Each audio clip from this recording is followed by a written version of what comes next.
Hi students, मैं राय sir एक बार फिर से आपको वेलकम करता हूं हमारा ब्यूटीफुल सा चैनल आरजे केमिस्ट्री में।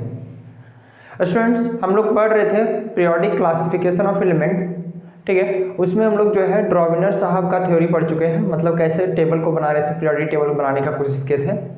न्यूलैंड साहब का पढ़ चुके हैं, मेंडेलीव साहब का पढ़ चुके हैं, ठीक है। और जो इसके पिछले वाले लेक्चर जो था उसमें हम एक क्वेश्चन देखे गए थे आप लोग को, वही क्वेश्चन को आज सॉल्व कराएंगे सबसे पहले, ठीक है। उसमें जो था आप लोग को बोले थे कि अगर पढ़ाई कर रहे होंगे, अगर लेक्चर सही से देख रहे होंगे तो वो लेक्चर से क्वेश्चन, वही लेक्चर से, वही सब लेक्चर में से एक क्वेश्चन दिए थे ड्रॉविनर साहब का थ्योरी पे बेस्ड था। और अगर बन गया है तो बहुत अच्छा, अगर नहीं बना है तो जरा देखिए, और नहीं बना है तो एक बार सोचिएगा क्यों नहीं बना, ठीक है, कहाँ मिस कर रहे हैं। क्योंकि देखिए सीबीएसई जो है थ्योरेटिकल क्वेश्चन नहीं पूछता है, अब जो है वो पूछता है कंसेप्चुअल क्वेश्चन। इसीलिए कंसेप्ट से कोई भी चीज़ को जानिए, थ्योरी को रटने से फायदा नहीं है, ठीक है। तो एक क्वेश्चन देखते हैं क्या दिए थे क्वेश्चन और क्या था क्वेश्चन।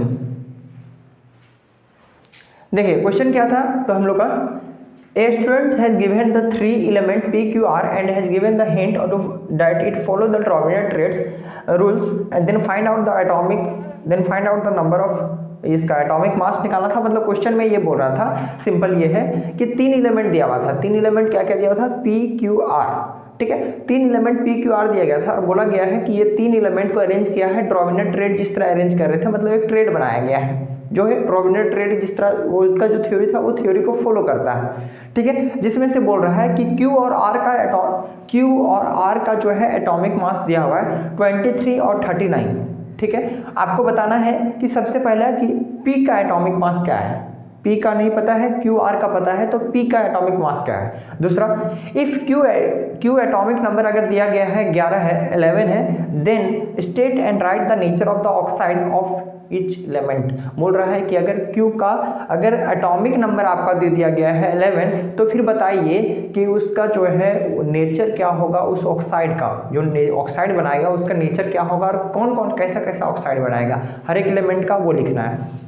तीसरा क्वेश्चन है कि हर एक एलिमेंट का हाइड्राइड क्या बनेगा वो लिखना है, ठीक है। तीन क्वेश्चन था, बड़ा इंपॉर्टेंट क्वेश्चन था ये। क्वेश्चन ऐसा आने का संभावना है, इसीलिए जरा समझिए इसका सॉल्यूशन को। मिटा रहे हैं, अगर आप लोग जो आज देख रहे हैं पहला लेक्चर, वो तो समझ में आना होगा तो आएगा, ठीक है, समझ में तो आ जाएगा, लेकिन थ्योरी अगर डिटेल से जानना है और इस तरह के क्वेश्चन के लिए तो पीछे वाले लेक्चर को देख के आना होगा, ठीक है। चलिए पहले देखते हैं, इसको मिटाते हैं। क्वेश्चन अगर नहीं लिए स्क्रीनशॉट तो स्क्रीनशॉट लीजिए, उसके बाद एक बार फिर हम सॉल्यूशन लेके आते हैं। चलिए देखिए सबसे पहले क्वेश्चन में क्या क्या गिवन था वो देखते हैं। सबसे पहले दिया हुआ था कि P, Q और R तीन एलिमेंट दिया हुआ था, जो कि बोल रहा था कि एक ट्रेड बना रहा है, ड्रॉविनर ट्रेड बना रहा था। यहाँ तक कोई दिक्कत नहीं, ठीक है। P का एटॉमिक मास नहीं पता था, मान लेते हैं X है। Q का एटॉमिक मास दिया हुआ था 23, इसका दिया हुआ था 39, ठीक है।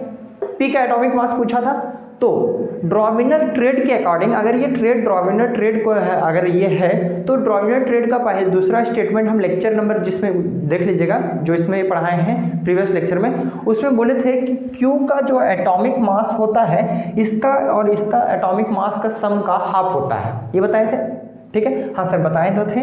तो Q का एटॉमिक मास देखिए क्या होगा, Q का एटॉमिक मास X प्लस ये R का एटॉमिक मास, R का एटॉमिक मास और डिवाइड बाई 2 होगा, ये यहाँ तक हो जाएगा।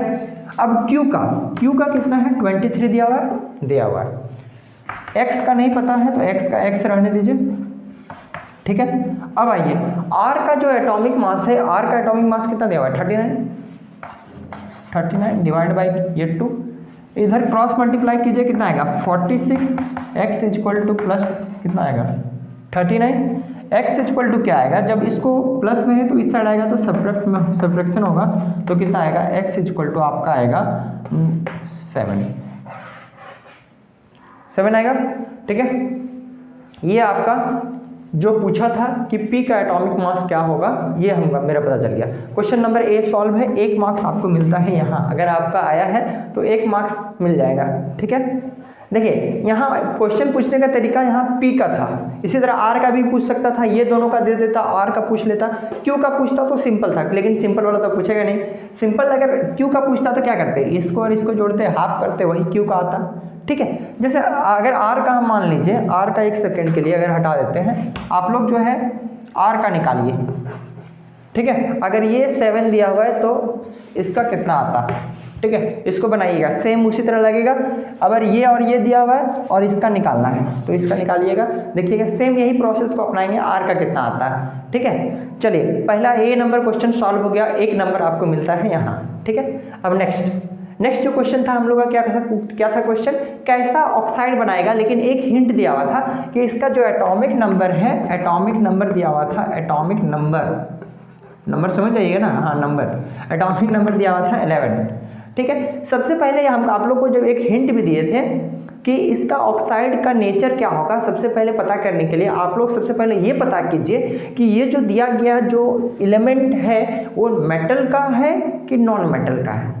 तो इसको पता करने के लिए एटॉमिक नंबर से हमको पता चलेगा। एटॉमिक नंबर से कैसे पता चलेगा, तो देखिए अगर एटॉमिक नंबर 11 है तो इसका कॉन्फ़िगरेशन लिखिए तो क्या आएगा, तो आएगा 281 इलेक्ट्रॉनिक कॉन्फ़िगरेशन लिखे हैं हम ये, ठीक है। अगर 281 आ रहा है इलेक्ट्रॉनिक कॉन्फ़िगरेशन, लास्ट सेल में अगर 1 इलेक्ट्रॉन आ रहा है तो हम आप लोग को बोले थे कि लास्ट सेल में अगर 1, 2 या 3 इलेक्ट्रॉन अगर लास्ट सेल में रख रहा है तो मतलब उसका टेंडेंसी है कि वो अपना इलेक्ट्रॉन को लास्ट सेल से लूज कर सकता है।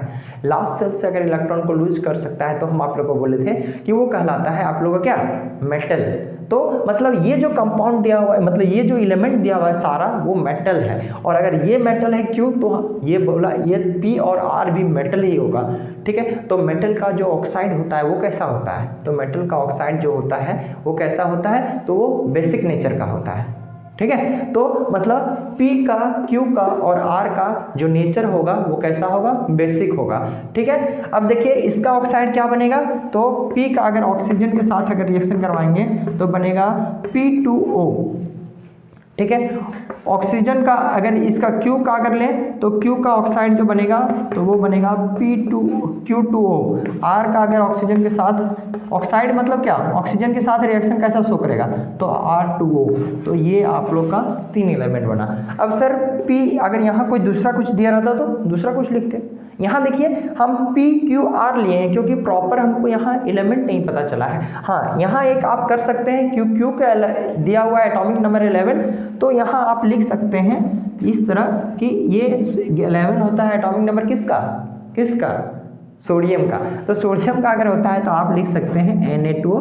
Q और R क्या है, P और R क्या है ये नहीं पता है, इसीलिए जो दिया गया एलिमेंट है उसी के साथ उसका ऑक्साइड बना दीजिए। और सारा का नेचर कैसा होगा, सारा का नेचर जो होगा वो कैसा होगा, बेसिक होगा, क्योंकि सारा का सारा ये तीनों जो है वो कैसा है, तो कैसा है, मेटल है, ठीक है। तो यहाँ तक आपका क्लियर होता है 2 क्वेश्चन।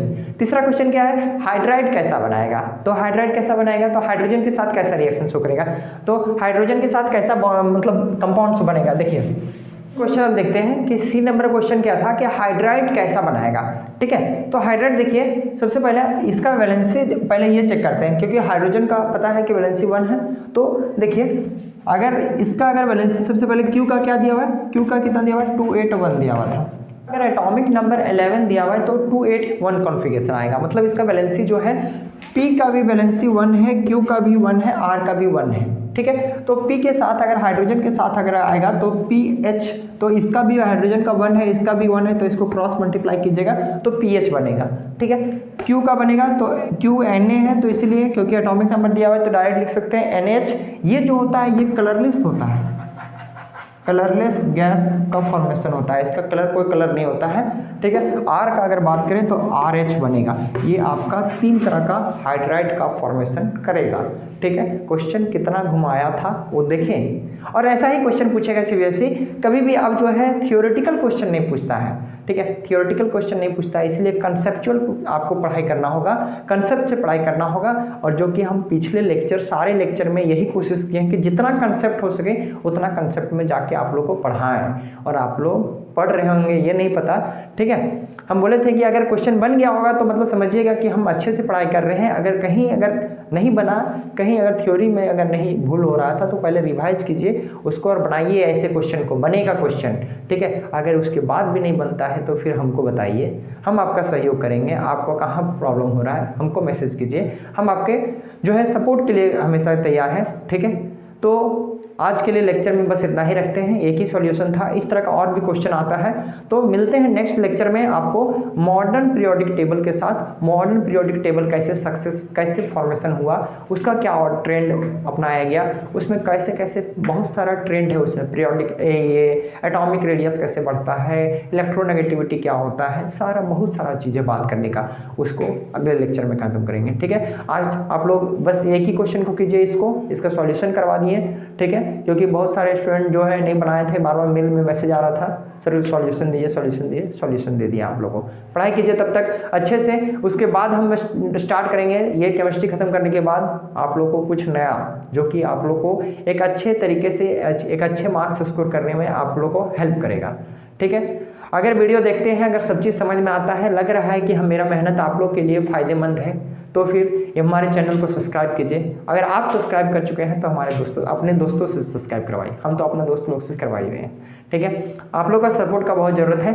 ठीक है, आप लोग सपोर्ट करेंगे तो देखिए क्या होता है, सपोर्ट करने से क्या तो अंदर से मोटिवेशन आता है कि नहीं और चीज़ें बेहतर किया जा सकता है, क्योंकि स्टूडेंट का रिस्पांस पॉजिटिव आ रहा है। ठीक है, तो इस चीज़ को कोशिश कीजिए, हमको मोटिवेट करते रहिए, बाकी आप लोग के लिए हम हैं। ठीक है, अच्छे से पढ़ाई कीजिए, तब तक के लिए बाय।